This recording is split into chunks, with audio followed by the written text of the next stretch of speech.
Most Christians believe Jesus saved us all by himself. But what if I told you that's not the complete story? What if God actually chose someone to work alongside Jesus in your salvation? And without that person's cooperation, the whole plan wouldn't have happened. Today we're looking at one of the most shocking teachings in Catholic tradition that even most Catholics don't fully understand. We're talking about how Mary didn't just stand on the sidelines while Jesus saved the world. She actually cooperated in your redemption. And once you understand this, everything about the cross, about salvation, about why you exist is going to make so much more sense. So let's start with something really important. Could Jesus have saved us by himself? Of course, he's God. He could have snapped his fingers and fixed everything. He didn't need any help. He didn't need Mary. He didn't need the apostles. He didn't need the church. Jesus Christ, the second person of the Trinity, God in human flesh, was more than capable of redeeming the entire human race without a single bit of assistance from anyone. But here's the problem that most people miss. Just because God can do something alone doesn't mean that's how he chooses to do it. And understanding why God chose to involve Mary in our redemption reveals something beautiful about how God works and how he sees us. Saint Alphonsus Liguori, one of the greatest theologians and doctors of the Church, points this out clearly. He says even though Jesus could have redeemed us without any help, it was fitting that God chose to have Mary cooperate in our redemption. That word fitting is important. It means appropriate, right, proper, suitable. It was the best way to do it. Now why would it be fitting? Why would God choose to include Mary when he didn't technically need her? St. Bernard gives us the answer, and it's brilliant. He says that as a man and a woman cooperated in our ruin, so it was proper that another man and another woman should cooperate in our redemption. And these two were Jesus and his mother, Mary. Think about that. Go back to the Garden of Eden, Adam and Eve. Both of them were there when sin entered the world. The serpent tempted Eve first, and she ate the fruit. Then she gave it to Adam, and he ate it too. They both chose to disobey God. Both of them cooperated in bringing sin and death into the world. One man, one woman, working together to destroy everything. So when God decided to fix what was broken, he used the same pattern. One man, one woman, working together to save everything. Jesus is the new Adam. Mary is the new Eve. Where Adam failed, Jesus succeeded. Where Eve failed, Mary succeeded. The first Adam said no to God. The new Adam, Jesus, said yes. The first Eve said no to God. The new Eve, Mary, said yes. And here's where this gets really deep. St. Alphonsus says there's no doubt that Jesus Christ alone was more than sufficient to redeem us. But it was more becoming, more appropriate, that both sexes should cooperate in repairing an evil that both sexes had shared in causing. This tells us something huge about how God sees humanity. He doesn't just see us as individuals. He sees us as men and women created together, meant to work together. When he made Adam, he said it's not good for man to be alone. He created Eve to be Adam's helper, his partner, his equal in dignity. They were supposed to rule creation together, side by side. But sin broke that partnership. Sin made Adam blame Eve. Sin made them hide from each other and from God. Sin turned the beautiful cooperation between man and woman into competition, into pain, into brokenness. So when God came to fix sin, he didn't just send a man to do it alone, he involved a woman too. Because the solution had to match the problem. The cure had to fit the disease. If a man and woman working together brought death, then a man and woman working together would bring life. Saint Albert the Great understood this perfectly. He calls Mary the helper of redemption, not the redeemer. Only Jesus is the redeemer. But Mary is the helper. She assists, she cooperates. She works alongside Jesus to accomplish our salvation. And this isn't just theological theory. Mary herself explained this to Saint Bridget in a private revelation. She said that as Adam and Eve sold the world for an apple, so did she with her son redeem it with one heart. One heart.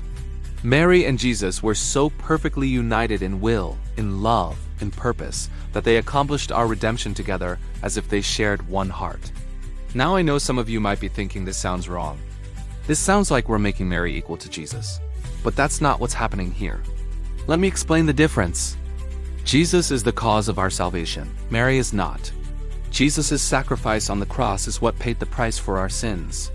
Mary's suffering didn't pay that price. Jesus is God, Mary is not. Jesus creates grace. Mary doesn't. There's an infinite difference between them, and no Catholic teaching has ever put them on the same level. But here's what is true. Mary cooperated with Jesus in a way that no one else could. When the angel Gabriel came to her and told her she would be the mother of God, she had a choice. She could have said no. God wouldn't have forced her. And if she had said no, the whole plan would have been different. God would have found another way, but this way, the way that included Mary's yes, would not have happened. Mary said yes. And in that yes, she began her cooperation in our salvation. She carried Jesus in her womb for 9 months. She gave birth to him in Bethlehem. She raised him, taught him, cared for him. And then, when the time came, she stood at the foot of the cross and watched her son die. She suffered with him. She offered him to the Father with him.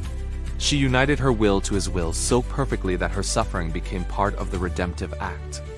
Saint Anselm makes this point even stronger.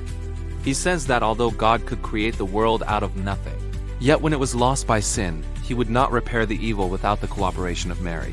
Would not. Not could not, but would not. God chose not to save the world without Mary's involvement. Why? Because God respects human freedom. He respects human cooperation. He wants us to participate in his work. He doesn't want to treat us like puppets or robots. He wants us to be his partners, his co-workers, his friends. And Mary shows us what that partnership looks like when it's done perfectly.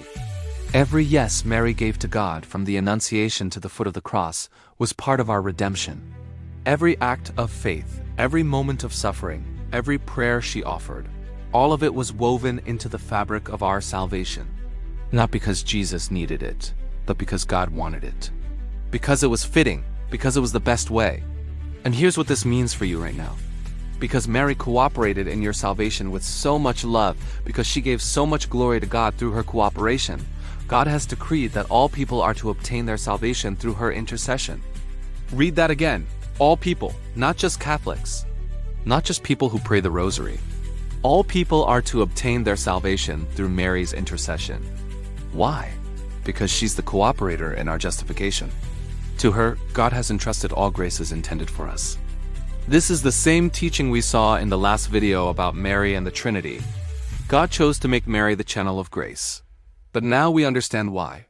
It's because she cooperated in earning those graces. She worked alongside Jesus to win your salvation.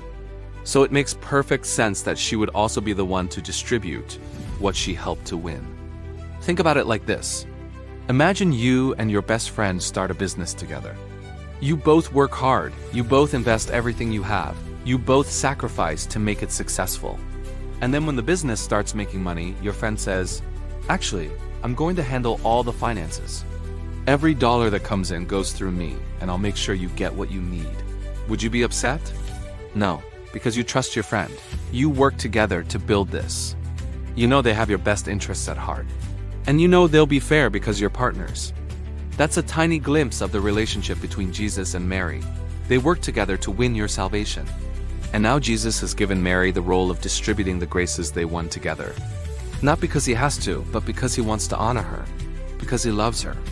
Because she's his mother and she deserves that honor. Now here's the climax, the key moment you need to understand. If Mary cooperated in winning your salvation, then your relationship with her isn't just about devotion. It's about recognition. It's about acknowledging what she actually did for you.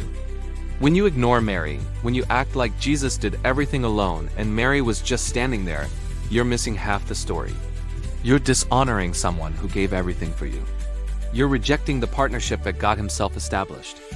But when you honor Mary, when you thank her for cooperating in your redemption, when you ask her to give you the graces she helped to win, something amazing happens. You align yourself with God's plan. You cooperate with the way God chose to save the world. You receive graces more abundantly because you're receiving them the way God designed them to be received. Saint Alphonsus says that God has decreed this. It's not optional. It's not just a nice Catholic tradition. It's how salvation works. All graces come through Mary because she cooperated in winning all graces. She's called the cooperator in our justification. That's her title. That's her role. And God gave it to her because of how perfectly she loved, how completely she said yes, how much she suffered with her son. Think about Mary at the foot of the cross. Most of the apostles ran away. Peter denied Jesus 3 times. Thomas doubted, but Mary stood there. She didn't run, she didn't deny. She didn't doubt. She watched her son be tortured and killed, and she stayed. She offered her suffering with his. She united her heart to his heart. She said yes to the Father's will, even when it meant watching her child die. That's cooperation in our redemption. That's what it means to be the helper of redemption. Mary didn't die for us. Only Jesus did that, but Mary suffered for us. Mary offered everything for us. Mary said yes when it would have been so much easier to say no. And because she did that, because she cooperated so perfectly, God has given her this role, to be the cause of our joy. St. Andrew of Candia calls her that in his prayer. Through Mary, the sentence of our condemnation was revoked and changed into one of blessing. That's powerful. Adam and Eve brought condemnation. Jesus and Mary brought blessing. The sentence of death that hung over humanity because of sin was torn up and thrown away because of what Jesus and Mary did together. And now, instead of condemnation, we have blessing. Instead of death, we have life. Instead of separation from God, we have the promise of heaven. All of that came through the cooperation of a man and a woman. The new Adam and the new Eve, Jesus and Mary, God and the human person who said yes to God more perfectly than any other human ever has or ever will. So what do you do with this information? How does this change your life? First, start acknowledging Mary's role in your salvation. Thank her, not just for being Jesus' mother, but for cooperating in your redemption. For suffering at the foot of the cross, for saying yes when the angel came to her, for every moment of her life that she gave to God so that you could be saved. Second, ask her for the graces you need. Remember, God has entrusted all graces to her. She's the cooperator in your justification. That means she has access to everything you need spiritually, and she wants to give it to you. But you have to ask. You have to acknowledge her role. You have to come to her like a child coming to a mother and say, I need help. I need grace. Please give me what Jesus won for me. Third, imitate her cooperation. Mary shows us what it looks like to work with God. She said yes. She trusted. She obeyed. She suffered. She loved. And all of that became part of God's plan to save the world. God wants your cooperation too. Not because He needs it, but because He wants to honor you the way He honored Mary. He wants to make you a partner in His work. When you say yes to God, when you offer your suffering, when you trust, even when you don't understand, you're cooperating in God's plan just like Mary did. Your cooperation doesn't save people the way Mary's did, but it does matter. It does count. God uses it. He weaves it into His plan. He honors it. That's the beauty of what St. Alphonsus is teaching us. God didn't have to include Mary. He didn't have to include you. He could do everything alone, but He chooses not to. He chooses partnership. He chooses cooperation. He chooses to honor human freedom and human love by making us part of His work. Mary is the perfect example of what that cooperation looks like. And when we honor her, when we ask for her help, when we thank her for what she did, we're not taking anything away from Jesus. We're actually honoring Jesus more because we're honoring the plan He established and the partner He chose. So stop thinking of salvation as something Jesus did alone while everyone else watched. Start understanding that Mary cooperated. She helped. She was the helper of redemption. And because of that, she's now the cause of our joy and the channel through which all graces flow. The sentence of condemnation has been changed to blessing. And that happened because a man and a woman worked together to fix what a man and a woman broke. Jesus and Mary, the new Adam and the new Eve, and we get to benefit from what they did together for all eternity. Subscribe if you want to understand more about Mary's role in your life and grow closer to the mother who helped save you.